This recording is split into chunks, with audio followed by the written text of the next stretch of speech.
Jai Shri Krishna. This video is for Gita Olympiad 2025 and today I am going to continue with Adhyay number 2, that is a Sankhya Yoga. Om Shri Paramatmane Namaha. Shloka number 55. Shri Bhagavan Uvacha Prajahati Yada Kaman Sarvan Parthamanogatam आत्मन्येवात्मना तुष्टः સ્થિતપ્રજ્ઞસ્તદોચ્યતે.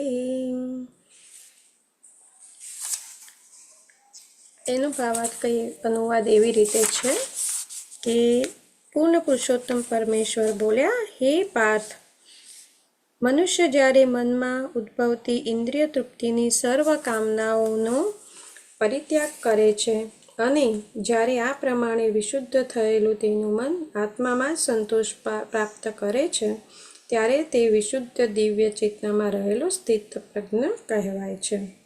Shrimad Bhagavatam સમર્થન કરે છે કે જે મનુષ્ય પૂરેપૂરો કૃષ્ણ ભાવના પરાયણ અથવા ભગવદ્ ભક્ત હોય છે તેનામાં મહર્ષિઓના સર્વ સદ્ગુણો હોય છે, પણ જે મનુષ્ય અધ્યાત્મમાં સ્થિત થયેલો નથી તેનામાં એક પણ સારી યોગ્યતા હોતી નથી, કારણ કે તે પોતાના મનોરથોમાં જ રાચતો હોય છે. એટલા માટે અહીં એમ યોગ્ય જ કહેવામાં આવ્યું છે કે મનુષ્ય મનમાં ઉદ્ભવતી સર્વ પ્રકારની વિષય વાસનાઓનો ત્યાગ કરવો જોઈએ.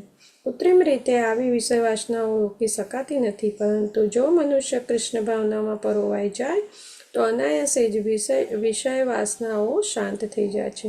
માટે કોઈ પણ જાતની શંકા રાખ્યા વિના મનુષ્ય કૃષ્ણ ભાવનામૃતમાં પોતાની જાતે જોડી દેવી જોઈએ, કારણ કે આ ભક્તિ જ તેને દિવ્ય ચેતનાની ભૂમિકા પર લઈ જવામાં તત્કાળ સહાય કરશે. અત્યંત ઉન્મત્ત જીવાત્મા પોતાને પરમેશ્વરનો સનાતન દાસ માની આત્મસંતુષ્ટ રહે છે. આવા અધ્યાત્મ સ્થિત મનુષ્યમાં તુચ્છ ભૌતિકવાદમાંથી ઉદ્ભવતી એક પણ વિષય વાસના પ્રવેશ કરી શકતી નથી, બલકે તે પોતાને ભગવાનનો સનાતન સેવક માની સ્વાભાવિક રીતે હંમેશા પ્રસન્ન રહે છે. શ્લોક નંબર 56. દુઃખેષ્વનુત્રિગમનાસ સુખેષુ વિગતસ્પૃહઃ વીતરાગભયક્રોધસ સ્થિતધીર્મુનિરુચ્યતે.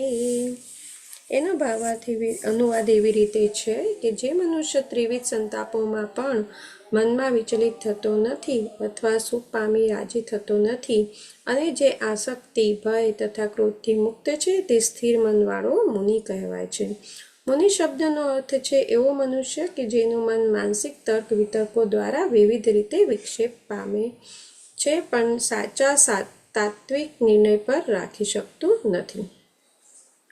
એમ કહેવાય છે કે દરેક મુનિનો પોતાનો આગવો દ્રષ્ટિકોણ હોય છે અને એક મુનિ અન્ય મુનિઓથી જુદો મત ધરાવે નહીં ત્યાં સુધી તેને સાચા અર્થમાં મુનિ કહી શકાય નહીં. શ્લોક નંબર 57. યસ સર્વત્રાનભિસ્નેહસ્તત્ પ્રાપ્ય શુભાશુભમ નાભિનંદતિ ન દ્વેષ્ટિ તસ્ય પ્રજ્ઞા પ્રતિષ્ઠિતા. એનો અનુવાદ એવી રીતે છે કે જે મનુષ્ય આસક્તિથી રહિત છે, જે શુભ પામી હરખાતો નથી તેમજ અશુભ પામી શોક કરતો નથી, તે પૂર્ણ જ્ઞાનમાં દ્રઢપણે સ્થિર થયેલો છે.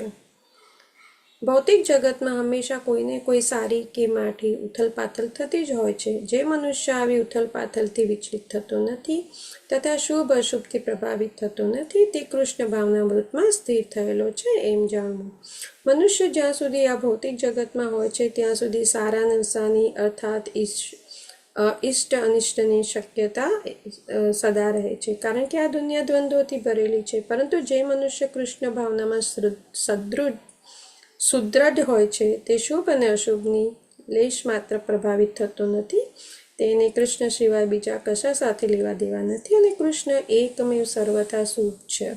કૃષ્ણ પ્રતિ આવી ભાવના મનુષ્યને સંપૂર્ણ ગુણાતીત એવી દિવ્ય અવસ્થામાં અવસ્થિત કરે છે, જે પારિભાષિક રીતે સમાધિ કહેવાય છે.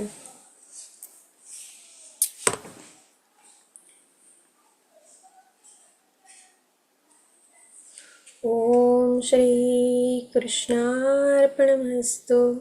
હરે નમઃ. હરે નમઃ. હરે નમઃ. જય શ્રી કૃષ્ણ.